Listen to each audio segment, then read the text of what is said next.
Today I'm going to show you all how you can create a slideshow using a spinning transition, and you'll be able to incorporate it into your slideshows and video projects. So let's begin. New project. I'm just going to call this one spin transition tutorial, and I already have this folder in here. That's fine.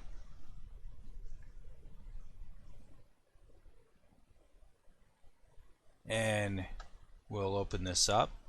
I do so happen to have some images that I have collected from some video game footage that I'm going to use. I'm just going to drag it right down here into the import media to start. Brings them all in there. Then I'm done with that. Okay, and I'm going to start here with, and all three of these are the same size, so it might be something to, you know, when you pick your images, kind of works a little better if they're the same size. And I'm just going to move these to be about 3 seconds each. So we got a little Spider-Man right there. We have a Guardians of the Galaxy.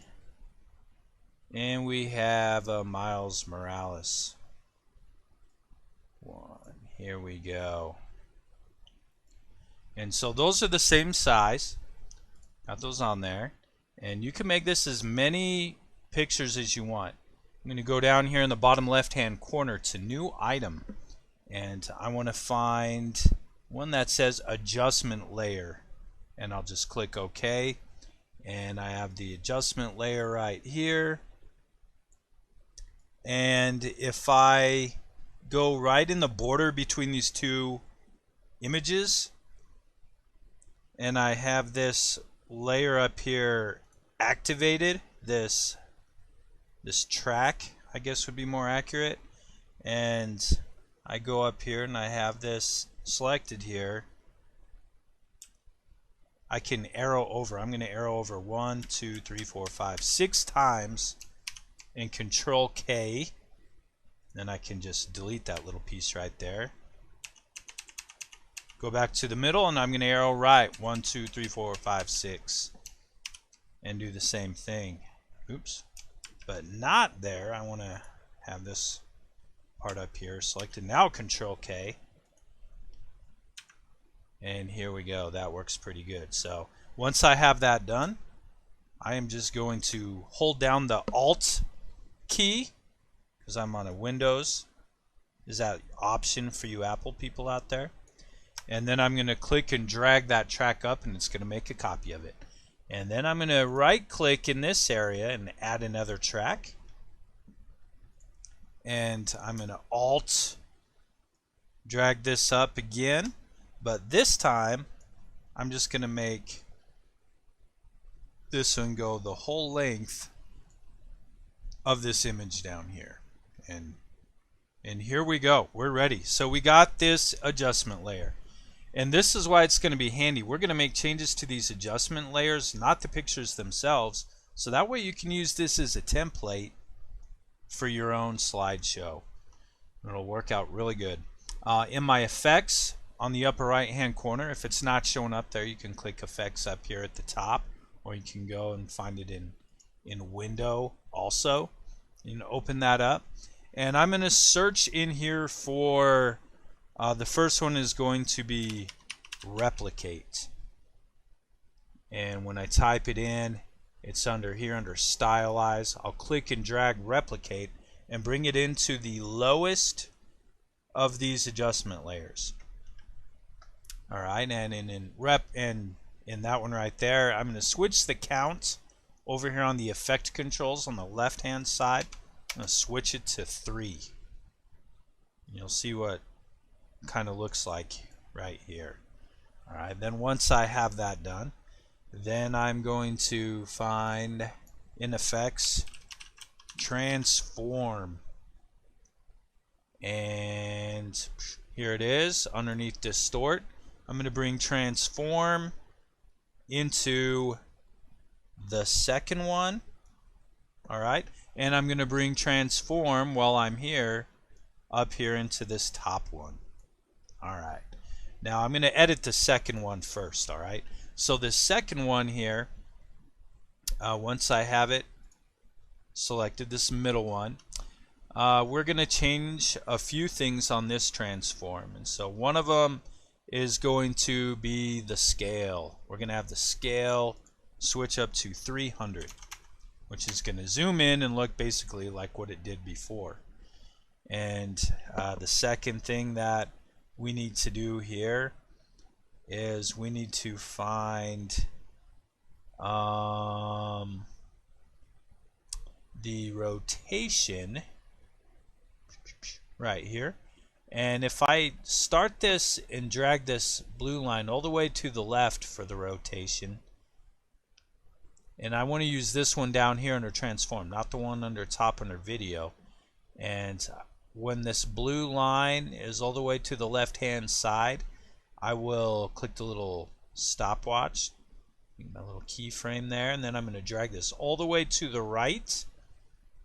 And then here I'm going to type in 1x and enter. It's going to put in the second keyframe for me right there. And when I test this out, you'll see it's rotating, and now you can see where the rest of that picture is there. And that's just to fill in the empty space around the picture as it twirls. Okay, so we got that part done.